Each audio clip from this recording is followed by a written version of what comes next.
Let's get to our lineup here on the Now. And will the robocalls ever stop? Just seems like they keep getting worse. The new things the government is trying and how you can help. And the number of senior financial abuse cases continue to grow. Now the bank industry is on the front lines of these scams, and they're stepping in to help. Yeah, the questions you should ask. Also, so many of us struggle to just get a good night's sleep. And we're willing to pretty much try anything to get better, but maybe ice cream? Well, we're going to get into the claims one company's making ahead here on the Now. Also ahead, a woman allegedly seen dragging a small dog while riding an electric scooter is now facing animal cruelty charges. Her attorney saying she's working with authorities to turn herself in. And how would you like to take a trip back to the 1800s? This weekend you can. We'll tell you all about Whiskey Flat Days and how you can get involved. That's all ahead on the Now Bakersfield.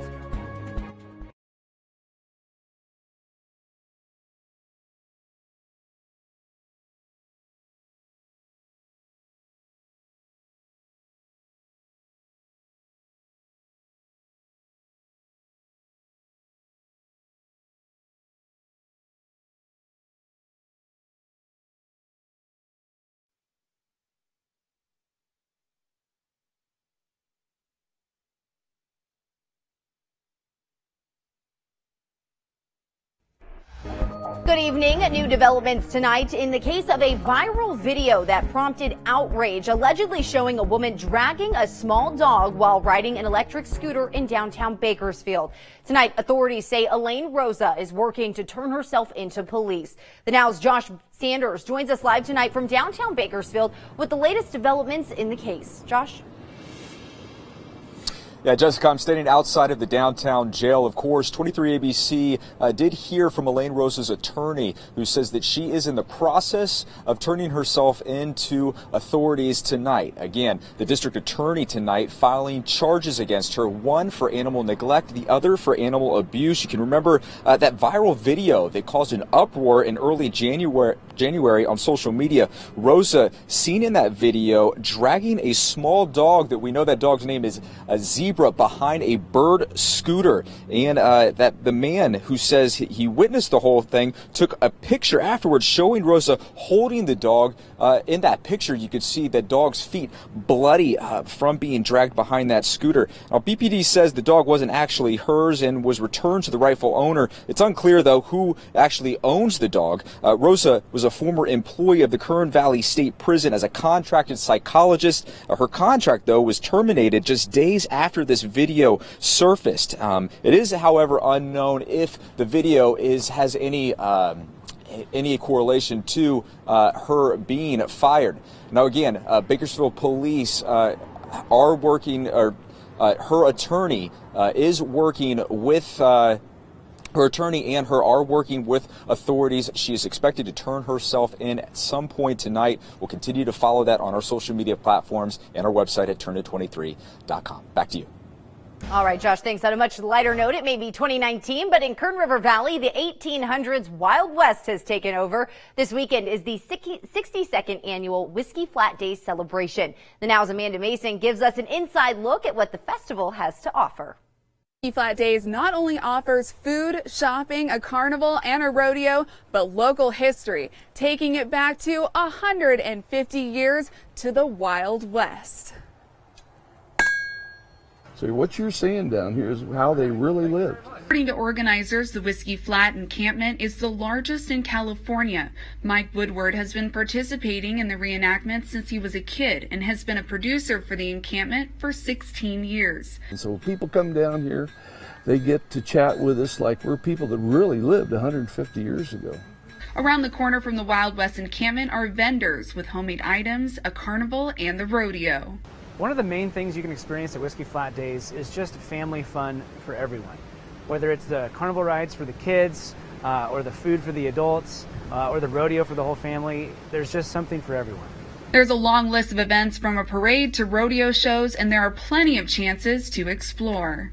This year, we have more carnival rides, we have bigger bounce houses, we have an expanded rodeo with kids doing tricks on little ponies. It's super cute.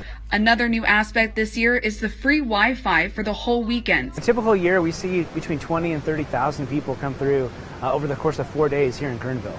The reason this is in February is because it gives a huge boost to the local economy. Feldshaw's advice for people interested in attending: you're going to want to stay longer. So I would plan on bringing that jacket for the evening hours because the carnival's still going to be going. Plan on coming to the rodeo. Plan on eating at least 2 meals and squeezing in a third to take home because there's so much good food here. The festival is free, including the parade on February 16th at 10 a.m. The Wild West Days Rodeo gates open up at 12 on Friday 16th and 17th. Tickets for adults are $15 and for kids $10. Anyone 8 and under are free, with $5 for parking. Carnival ride tickets may vary. That was the Now's Amanda Mason reporting. If you'd like to check out Whiskey Flat Days, it's going on in Kernville until Monday the 18th. It goes from 8 a.m. until the sun sets, rain or shine. Chris? Let's start the Now news feed. Supreme Court Justice Ruth Bader Ginsburg back at work today. First time she's been back at the Supreme Court since her lung cancer surgery in December. She's 85 years old. Concerns over how much protection there is for federal student loan borrowers. The Education Department's watchdog says the agency's just not doing enough to stop lenders from breaking federal laws. And one part of the audit also found students weren't being given enough information about their repayment plans. Take a look. This is a big piece of lettuce right here, right? Yeah, all this cabbage a couple grew in Australia, grew it inside their guest house. It's been going viral. They had to keep it in a special protected area to fight off hungry animals and bugs who wanted a piece. All right, spam robocalls are going to make up about half of all your calls this year. It's according to the FCC. The Now's Jace Larson's here to explain some of the tactics the agency's taking to fight them and why they say they need your help. Hey, Chris, there are already laws on the books and things like the Do Not Call registry that are supposed to cut down on these calls, but they're actually going up anyway. Robocalls increased 57% from 2017 to 2018. That's according to a third-party tracker. The FCC has asked phone providers to implement technology to cut down on spoofing, and here's why that's important. It would allow them to verify whether the number that shows up on the caller ID is really the number that the call is coming from. Then there'd be something on the screen so you would know. The hope is to have this fully implemented by the end of the year. The FCC is also proposing a ban on spoofed calls coming to the U.S. from other countries. If it passes, the agency then would have the ability to fine those violators. And so here's where you come in. The FCC says it needs you to report illegal robocalls to make its enforcement more effective. You can do that right on fcc.gov. Jace, thank you. And another check of our lineup here. And the number of senior financial abuse cases continues to grow. Now the banking industry on the front lines of these scams, stepping in to help. The questions you should ask.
Bringing a child into the world can be a rewarding but challenging experience for many. And now for the first time, a U.S. panel of experts is recommending that expecting and new moms get counseling if they have risk factors for depression and say that insurance should cover it. The Now's Kamasi Aaron takes a look at what all of this could mean. I was terrified. Loretta Notareshi can still remember the frightening thoughts that crossed her mind in the days after her daughter was born. What if I picked up this knife and stabbed my baby? Or what if I jumped off a railing and killed myself? She told her nurses about those thoughts. They were able to recognize her symptoms, and she started counseling. Instead of feeling like, oh, I'm just such a terrible, horrible person, but to understand that this is a known condition, people suffer from it, you're not the first. That's why she's so excited to hear the U.S. Preventive Services Task Force is recommending doctors identify pregnant women and new moms at risk for depression and help them get counseling. And under the Affordable Care Act, private insurance plans are required to follow the guidelines and cover it at no additional cost. I hope that we start to take away the shame and the embarrassment